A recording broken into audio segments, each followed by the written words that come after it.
Hey guys, welcome back to the physical educator again. Class 12th का chapter 4 को आज हम स्टार्ट कर रहे हैं। चैप्टर का नाम है physical education and sports for CWSN यानी दिव्यांग बच्चे।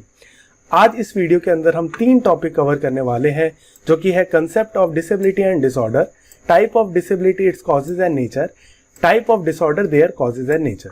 तो चलिए अपने टॉपिक्स को शुरू करते हैं।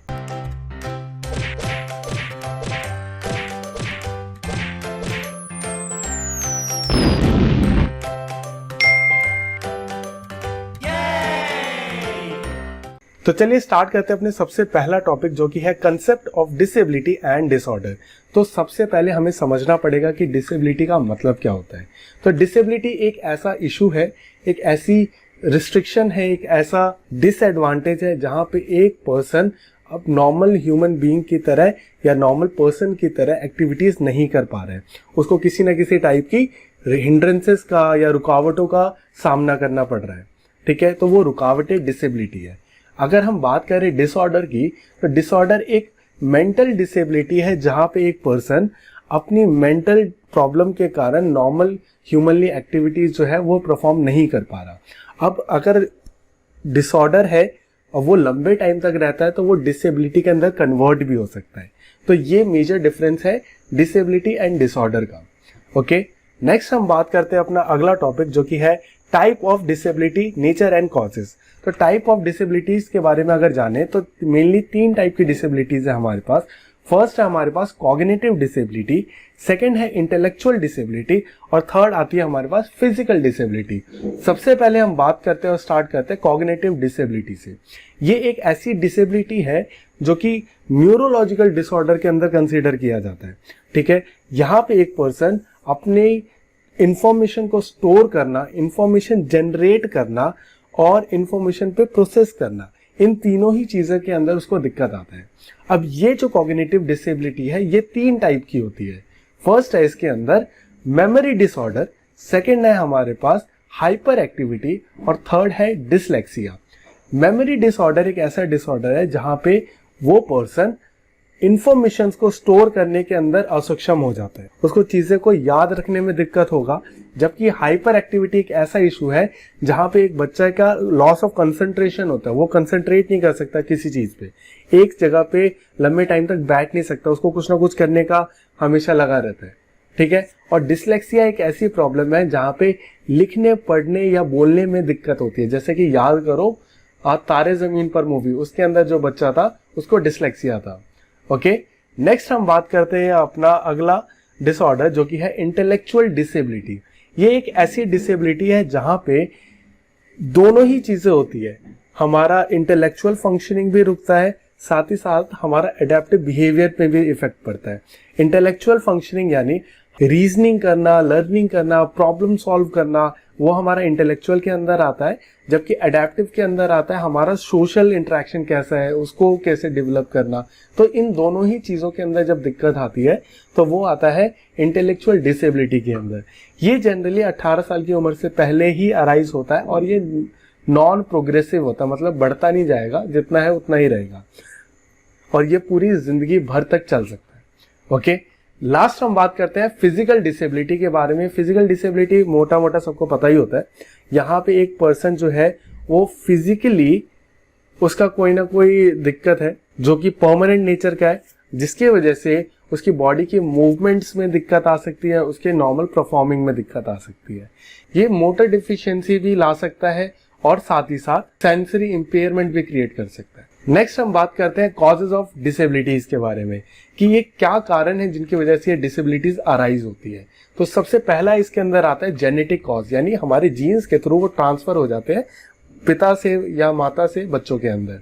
ठीक है, पॉवर्टी के थ्रू अगर एक पर्सन मैल न्यूट्रिटिव स्टेट पे रहता है क्योंकि पॉवर्टी के कारण उसको प्रॉपर न्यूट्रिशन नहीं मिल पा रहा, तो जिसकी वजह से ऐसी कंडीशन भी अराइज हो सकती है। मेंटल हेल्थ प्रॉब्लम अगर किसी को ऑलरेडी है तो उसकी वजह से भी डिसेबिलिटीज अराइज हो सकती है। अगर किसी का एक्सीडेंट हो जाए तो उस एक्सीडेंट की वजह से डिसेबिलिटी अराइज हो सकती है। इन्फेक्शियस डिजीजेस का पकड़े जाना, ठीक है, तो उससे डिसेबिलिटी अराइज हो सकती है। कोई न्यूक्लियर एक्सीडेंट हो जाना, हिरोशिमा नागासाकी वाला, या लंबे टाइम तक बीमार रहना, ये सारे ही रीजन है हमारे डिसेबिलिटी के होने का। नेक्स्ट हम बात करते हैं इसके अंदर types of disorder, nature and causes. तो अगर डिसऑर्डर के बारे में जाना जाए तो डिसऑर्डर हमारे पास मेनली 5 टाइप के आते हैं, ठीक है। सबसे पहला आता है हमारे पास attention deficit hyperactivity disorder यानी ADHD। सेकेंड है हमारे पास सेंसरी प्रोसेसिंग डिसऑर्डर यानी SPD। थर्ड है हमारे पास ऑटिज्म स्पेक्ट्रम डिसऑर्डर यानी ASD। फोर्थ है हमारे पास ऑपोजिशनल डिफिएंट डिसऑर्डर यानी ODD। और लास्ट आता है हमारे पास ऑब्सेसिव कंपल्सिव डिसऑर्डर यानी OCD। बारी बारी से सबके बारे में जानते हैं और स्टार्ट करते हैं सबसे पहले attention deficit hyperactivity disorder से। तो ये एक ऐसा डिसऑर्डर है जिसके अंदर पर्सन इन अलर्ट रहेगा, क्योंकि उसके अंदर हाइपर एक्टिविटी वाला दिक्कत है, तो वो एक जगह टिक के नहीं बैठ सकता, बहुत ज्यादा इम्पल्सिव नेचर का होगा। अब किसी पर्सन को ना लगातार कोई काम करने की पड़ी रहती है ना, तो वो जनरली एग्रेशन में भी आ जाते हैं। तो एग्रेशन जनरली देखा जाता है इन टाइप के लोगों के अंदर। कहीं एक जगह अटेंशन पे करना उनके लिए बहुत मुश्किल है, एक जगह फोकस करना बहुत मुश्किल है। तो ये है हमारे पास ADHD। अब इसके होने के कारण क्या है और सिम्टम्स क्या है, हम उनके बारे में देखेंगे। तो अगर ADHD किसी को है या नहीं है, उसको पता लगाने के लिए सबसे पहले उसके अंदर जनरली डेली के जो एक्टिविटीज है वो भूलता रहेगा। दिन के अंदर डे ड्रीमिंग करना, रेस्टलेस रहना, अटेंशन पे ना कर पाना, एक जगह पे लंबे टाइम तक ना बैठ पाना, एंजाइटी अटैक्स आना, चीज़ों को अनऑर्गेनाइज रखना, फ्रस्ट्रेटेड रहना, मूड स्विंग्स होना, डिप्रेशन आना, ये सारे कुछ कॉमन सिम्टम्स है ADHD के। अगर मैं बात करूं कि क्या ऐसे कारण हैं जिसकी वजह से ADHD हो सकता है, तो सबसे पहला आता है इसके अंदर जेनेटिक फैक्टर, किसी भी जीन्स के थ्रू ट्रांसफर हो जाए हमारे एंसेस्टर से हमारे बच्चों के अंदर, ठीक है। सेकेंड है हमारे पास ब्रेन इंजरी की वजह से ADHD अराइज हो सकता है। थर्ड है हमारे पास लो बर्थ वेट जो है वो बच्चे की अंडर डेवलपमेंट दिखाता है, ठीक है, यानी उसका ब्रेन यानी उसका बाकी का पोर्शन जो है वो पूरी तरीके से डेवलप नहीं हो पाया, जिसकी वजह से बच्चे का वेट अंडर वेट होता है। तो अंडर वेट भी एक रीजन हो सकता है ADHD का। लास्ट आता है इसके अंदर ट्रॉमा या ब्रेन डिजीज, ठीक है, या तो कोई एक्सीडेंट ऐसा हो गया हो या तो कोई ब्रेन का डिजीज हो जिसकी वजह से ADHD अराइज हो सकता है। आगे आता है हमारे पास सेंसरी प्रोसेसिंग डिसऑर्डर। ये एक ऐसा डिसऑर्डर है जहां पे एक पर्सन को डिफिकल्टी होती है इंफॉर्मेशन को रिसीव करना और उस पर रिस्पॉन्ड करने के अंदर, जो भी हमें हमारे सेंसेस से मिलते हैं। तो हमारे सेंसेस से मिलने वाले कौन कौन सी इंफॉर्मेशन है, जैसे कि टेस्ट, स्मेल, फील करना या कोई मूवमेंट करना भी, ये सारी इंफॉर्मेशन को जब गैदर करने में दिक्कत आती है तो उसको बोला जाता है सेंसरी प्रोसेसिंग डिसऑर्डर। अब इसके अगर मैं सिम्टम्स बोलूं तो यहाँ पे जनरली जो लोग होंगे ओवर सेंसिटिव होंगे साउंड को लेके, ठीक है, उनका बैलेंस और पोस्चर अच्छा नहीं होगा, वो मोटर डेवलपमेंट उनका अच्छी तरीके से नहीं हो पाया होता है, ठीक है। अलग से रहने में ज्यादा बिलीव करते हैं, लोगों से दूर रहने की कोशिश करेंगे, डिप्रेशन, एंजाइटी जैसी और एग्रेशन जैसे बिहेवियर देखने को मिलेगा। और साथ ही साथ उनको दूसरों को टच करने से भी डर लगेगा, ठीक है, तो वो दूसरों को अवॉइड ही करते हैं। तो ये है सेंसरी प्रोसेसिंग डिसऑर्डर। अगर मैं बात करूं कॉजेज की तो अगेन सेम कॉजेज जो कि है जेनेटिक कॉज और low birth weight, environmental factor यहाँ पे बहुत इफेक्ट करता है कि आसपास का हमारा माहौल कैसा है, उसकी वजह से भी ये दिक्कतें लोगों को हो सकती है, ठीक है। फिर फिजिकल कॉज, या तो कहीं उसकी बॉडी के अंदर तो कुछ ऐसा रिस्ट्रिक्शन नहीं है जिसकी वजह से वो परफॉर्म ना कर पा रहा हो अपनी एक्टिविटीज को, या ब्रेन के जो स्टेम सेल्स होते हैं उनके अंदर कोई इम्पेयरमेंट हो जाए या इंजरी हो जाए, तो उनकी वजह से भी SPD अराइज हो सकता है। आगे बढ़ने से पहले अगर अब तक का वीडियो आपको अच्छा लगा हो तो इस वीडियो को लाइक करें, चैनल को सब्सक्राइब करें और बेल आइकन दबाएं ताकि आपको लेटेस्ट अपडेट मिलती रहे। अगला आता है हमारे पास ऑटिज्म स्पेक्ट्रम डिसऑर्डर यानी ASD। ये एक ऐसा न्यूरोलॉजिकल डेवलपमेंट है जहां पे एक बच्चे को कम्युनिकेशन में दिक्कत आएगा, ठीक है, उसको लैंग्वेज समझने में दिक्कत आएगा, उसका सोशल स्किल बहुत खराब होगा।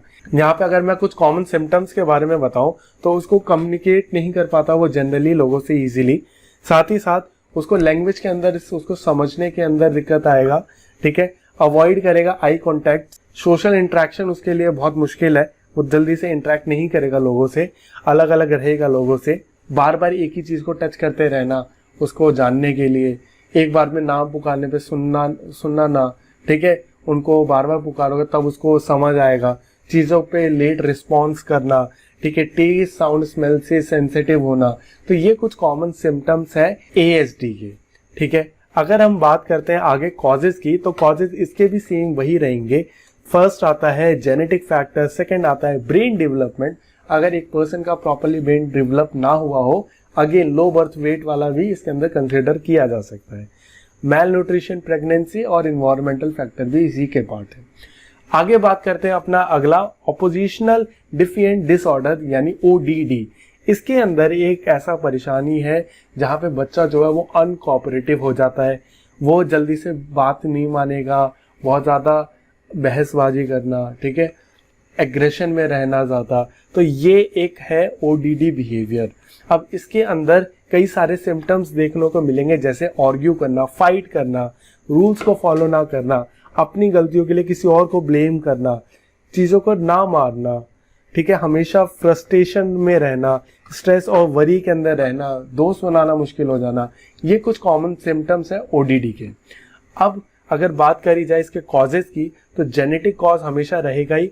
एबनॉर्मल फंक्शनिंग ऑफ न्यूरोट्रांसमीटर यानी हमारे नर्वस सेल्स जो है प्रॉपरली ट्रांसमिट नहीं कर पा रहे इन्फॉर्मेशन को, तो उसकी वजह से भी ODD अराइज हो सकता है। फिर environmental factor, poor financial condition will raise to malnutrition, will raise to under development of a child. तो मतलब कनेक्टेड है पूरा सीन, ठीक है। Lack of discipline in the family, इसकी वजह से भी हो सकता है बच्चा को कंटिन्यूसली प्रेशर रहे, जिसकी वजह से ये प्रॉब्लम अराइज हो सकता है। जिनके घर में अक्सर लड़ाइयाँ चलती है तो उससे भी बच्चों पे बहुत बुरा इफेक्ट पड़ता है। आगे बात करते हैं अपना नेक्स्ट इशू, और जो कि है लास्ट हमारा, ऑब्सेसिव कंपल्सिव डिसऑर्डर। तो अगर किसी को हमशक्ल मूवी याद हो, उसके अंदर क्या था, एक पर्सन जो है वो हमेशा डरेगा चीज़ों से लेके, चीज़ों को टच करना, बार बार एक ही काम को दोबारा करना, जर्म से डरना। तो ऐसी जब कंडीशन आती है तो उसको बोला जाता है OCD यानी ऑब्सेसिव कंपल्सिव डिसऑर्डर। अब इसके अंदर दो टाइप की चीजें देखी जाती है। फर्स्ट है इसके अंदर जो कि है ऑब्सेसिव थॉट्स, सेकंड आता है कंपल्सिव बिहेवियर्स। ऑब्सेसिव थॉट्स यानी वो किन चीजों को लेके ऑब्सेस्ड है, किन थॉट्स को लेके ऑब्सेस्ड है। तो वो हो सकता है कि किसी और को हार्म करना, या हार्म करने से डरना, या अपने कोई चाहने वाला उसका हार्म ना हो जाए उसके कंडीशन से, जर्म से बार बार फियर करना, किसी भी एक्सेसिव डाउट होना किसी भी एक इंडिविजुअल पे, गंदे हो जाने से डर लगना, गलतियां करने से डर लगना, या रिलीजियस एक्टिविटी में ज्यादा ही ऑब्सेसिव होना। कंपल्सिव बिहेवियर के अंदर आता है कि बार बार एक ही चीज को दोबारा करते रहना, बार बार नहाना, हाथ धोना, ठीक है, चेक करना बार बार एक ही चीज को, स्पेसिफिक वर्ड्स को रिपीट करना, और या कॉन्स्टेंटली प्रेइंग करना यानी प्रार्थना करते रहना। ये कुछ कंपल्सिव बिहेवियर्स के अंदर कंसीडर किया जाता है। अब बात करते हैं कि इनके कॉजेज क्या है, किस वजह से OCD अराइज हो सकता है। तो फर्स्ट आता है इसके अंदर जेनेटिक फैक्टर, जो कि हमने देखा इन्वायरमेंटल स्ट्रेस की वजह से, आसपास के माहौल की वजह से। जैसे कि अभी भी अगर हम बात करें जो ये कोविड वाला सिचुएशन है, इसमें भी हम बोल सकते हैं कि भाई आसपास का माहौल इतना खराब है जिसकी वजह से OCD वाली फीलिंग भी हो सकती है। कई लोग इतने घबरा गए होंगे बार बार हाथ धोना, ठीक है, ऐसा भी। लो लेवल ऑफ न्यूरोट्रांसमिशन का कमी होना जिसकी वजह से भी ये अराइज हो सकता है। तो बस इतना ही था इस वीडियो के अंदर। नेक्स्ट वीडियो के अंदर हम कवर करेंगे बाकी का चैप्टर।